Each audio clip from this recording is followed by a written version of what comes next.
Calling all flock members. If you want to become truly elite, for just $1 a month, you too can become an elite bad bird. Check out my Patreon account. Link is in the description.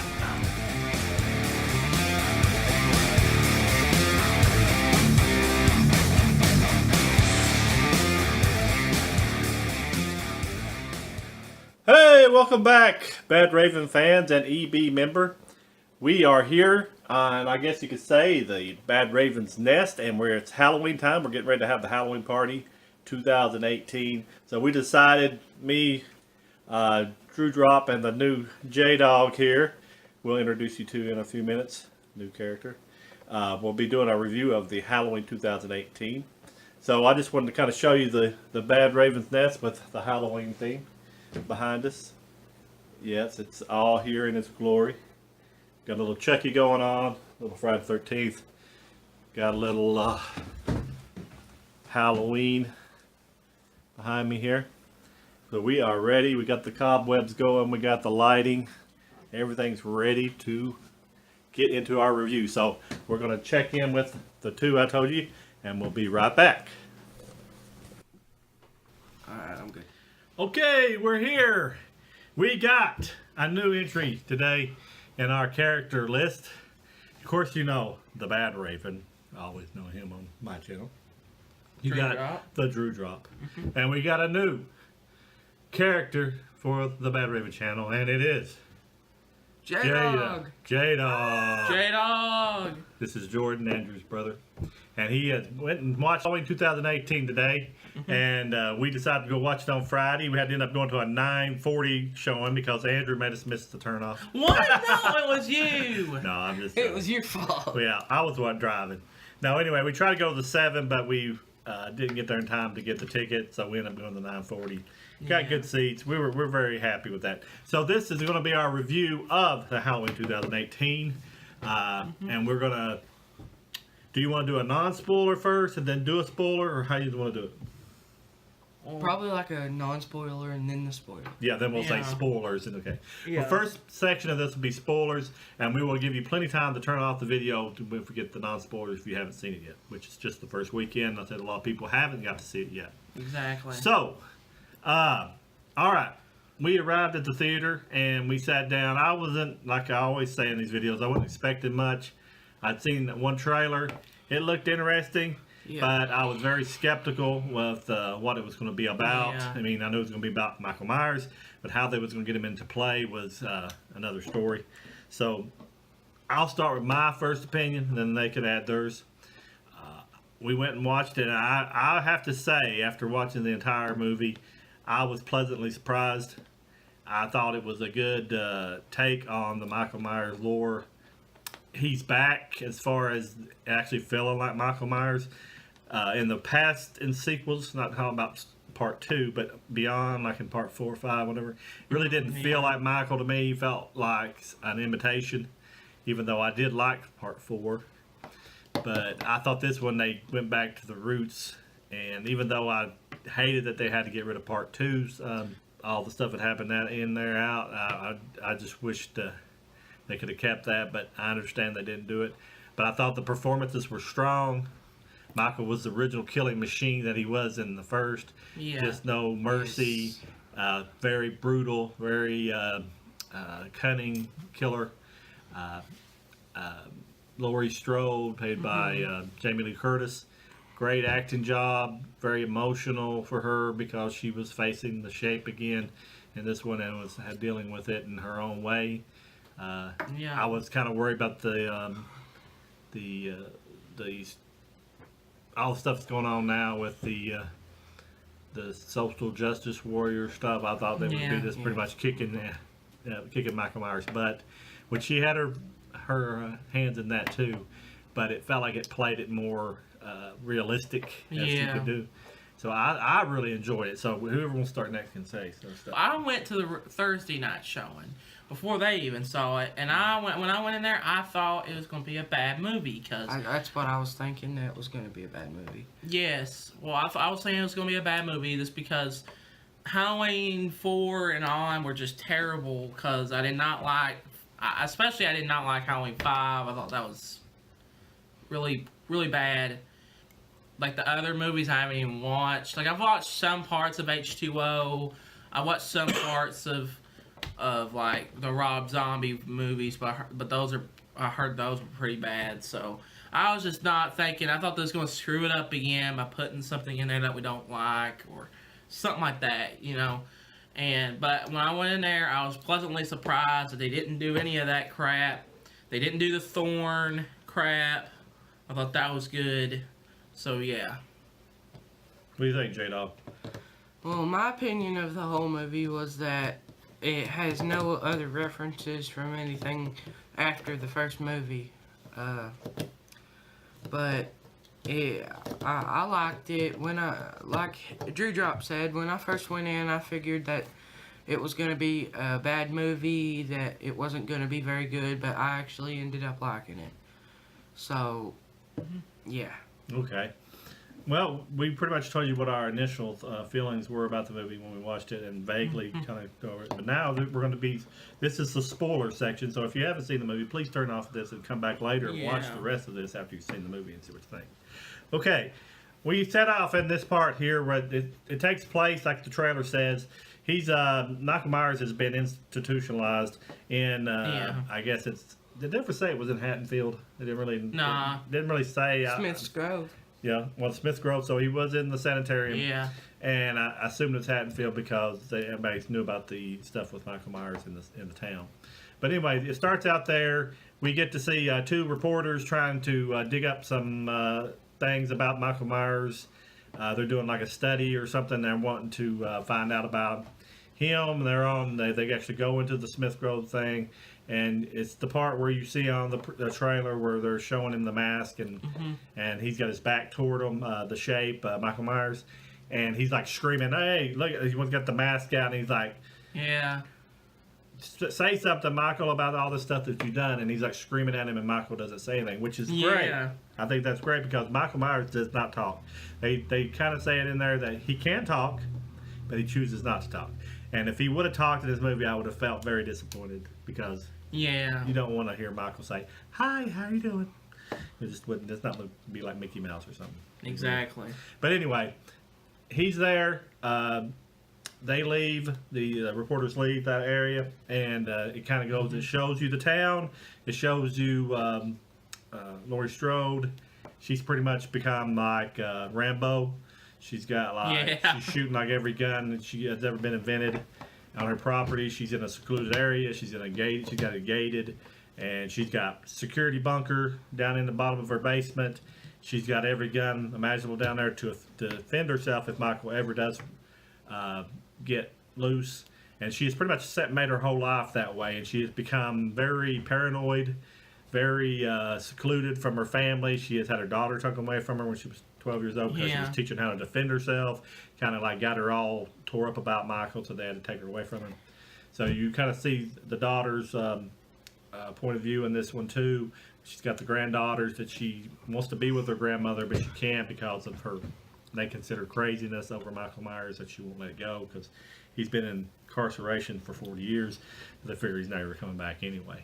But anyway, is there anything you want to add? I don't want to, jump. I thought the story was it actually made sense for once. Like it actually could have happened. It actually could have happened because that was my problem with Halloween 5, especially with the Thorn stuff. I'm glad I didn't put any of the Thorn stuff in here. I'm glad I didn't give an explanation of them. Like it was just like he was killing people. He's pure evil. He's just pure evil. I'm glad I didn't give any of that because the Thorn crap from Halloween 5 is what made Halloween 5 such a bad movie. I hate Halloween 5. And it was just, I liked the way he kept it all streamlined, like you said. And it was just, I thought it really made sense. Even the way he got his mask made a lot more sense than other ones. You know what I mean? Like, yeah, it made sense how he got about to get back. Yeah, how he got his mask back. The car, the reporters, the reporters had the mask, the original mask, when they come and confronted him. So when they stopped at a gas station after he had got in a bus crash and got loose, he saw the mask back when he come in a truck and he saw it, so it made sense how he got it back. Yeah. So I thought that was cool. Anything you'd like to add about the beginning of it here, where he's being introduced? Well, I liked where they brung back a lot of things from previous movies, like the bathroom scene. I think they got that from H2O, and you can also see two kids with the silver shamrock masks. Yeah. Little Easter egg. Little Easter egg, yeah. And another thing that I liked about this movie is that Laurie Strode, in her house, she actually had a miniature dollhouse of the Myers house from the original movie. Yeah. That kind of reminded me of my Nightmare on Elm Street 3, where she was making a house like that. It kind of gave me that kind of vibe. But yeah. Anything else? No. No, okay. But also, I definitely could tell John Carpenter's thumbprint on all this movie, because he's the producer in this one. He didn't direct it, the original Halloween, the creator of it all. You could tell that he told them how to do Myers, how to make Myers a force of nature, how to make Myers not explain Michael Myers, but to just let him do his thing, his purpose on the movie. You still don't know why he's killing these people, what makes him do it, but something triggers him on Halloween, and he seems to always get loose on those kind of things. But there's one character in here I didn't care for. That was the doctor, which is supposed to be Dr. Loomis's stand-in, I guess. Dr. Sartain. Yeah. I didn't understand his motivation. There's one part of it, this is spoilers, that he kills the chief of police because he wants to see Myers in the wild to find out why he's evil. I mean, it just struck me as kind of a stupid plot line. I thought personally, I could have done without that. I think they could have just cut that part out, cut his whole part out, and it wouldn't make any difference to the movie, because it just felt like a cheap little ploy in there, I thought. Exactly. I was surprised about some of the kills. He actually killed a child in this movie, which more and more for necessity. It wasn't graphic. It was pretty much just pushed him up against the door and kind of like snapped his neck. Anyway, that was kind of different. And I remember we was sitting in there, and there was like a scene where he goes in and kills a woman with a baby in the bassinet or whatever, the cradle. The crate. What did they think of? I forgot what it's called. Baby bed. Baby crib, maybe? Yeah, the baby bed. You hear a baby in the baby bed, and Michael walks over to it, and everybody in the theater is like, oh no, oh no, please don't do that. Because you just think he's going to get his knife over and just like stab his little infant. But then that's what Rob Zombie would do. Yeah, if it had been a Rob Zombie movie, he would have ate him for breakfast. But he didn't. He just looked at him and went on. Yeah. And thought maybe he's a kinder, gentler. I guess he just didn't have any threat by it. But after he didn't kill the baby, I was like, phew. Yeah, I felt like that would have been way overkill if he had done that. I was shocked by the child being killed. But it was just simple. It was a simple. See, the bus had crashed, and there was a son and a father in a truck. And and Dad went out to check on the patients that got off the bus that were wrecked. He never came back, and the boy went out with a gun and was trying to find his dad. When he got back in the vehicle, of course, Myers was in there, and he kind of like pushed him in the front. But the boy actually ended up accidentally shooting the doctor. Yeah, he accidentally shot the doctor that he should have killed in the first place. But it sounded like the doctor had something about him getting loose. It sounded like he had caused the crash. He had something to do with it. Because Myers shouldn't have been able to get out loose. And why they transfer this poor guy all the time during Halloween, I have no idea. But that's just a plot point I noticed. It seemed like in these movies, he's got to get loose somehow, and it just happens to fall on that day. I'm trying to think of anything else. I like the ending. I think everything built to the ending. You see all the paranoia by Jamie Lee Curtis and Laurie Strode. You see that building up all through the movie. You finally see the payoff at the end. You find out she's got her house built for a reason, not just to protect herself, but to capture him and to destroy him. And the scenes inside there where she's like going through the house and then closing off each room with the big metal doors that come down after she checks the room. Thought that was cool. I liked that she stood toe to toe to him, but you did know he was stronger than her because he almost killed her through the door. Yeah. And that was another thing. I love the way Myers did his killing. He was just straight to the point, like a shark would be. When she in, kill, slam, kill, gone. When she was backed up against that door, you was just looking for a jump scare. Yeah, and you got it. You just knew something was going to happen. Yeah, and he's like busted both hands through there, and he's like grabbing her, slamming her against the door from outside, and choking her through there, and she's able to get a gun pointed back and blow his hand off. And you don't hear Michael cry. You don't hear Michael scream. No. He just takes it in stride and just walks, tries to finish his job. It just pisses him off more. than Yeah, anything. he definitely wants definitely. to kill her. You never know. You still don't know why. But anyway, they end up trapping him in the basement where they have like a rotating type, if you see in the trailer, a rotating top of the Island. island thing in her Island kitchen. thing, yeah. He knocks that over. He gets down in there.